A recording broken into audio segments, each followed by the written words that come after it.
You know, I think it's really important to ask that question. Why is it so wrong to be what our culture says we ought to be?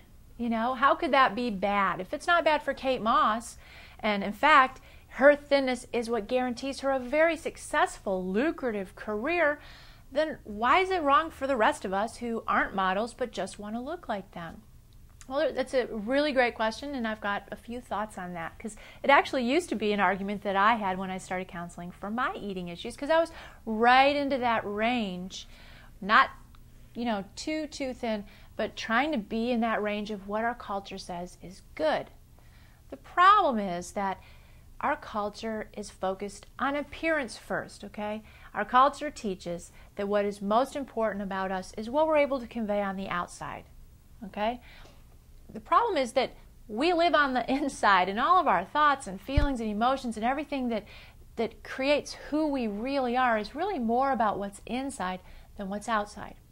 Now, what happens when we begin pursuing a body type that maybe we were never created to have? Few people are created to be as thin as the models that we see. We start pursuing that body type. We start hating our body. We start fighting our body in different ways. Could be cutting, could be starving ourselves, could be purging. And so we're at war with everything on the inside. And that's why it matters. Because on the outside, we may eventually achieve it. And you're going to see tons of stories in the tabloids and at the supermarket and the magazines of all of these celebrities who get thinner and thinner and thinner. But you know what? On the inside, they're falling apart.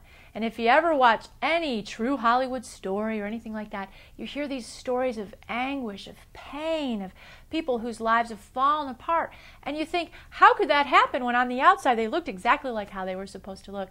That's because our culture doesn't have the best information on what will truly make us happy.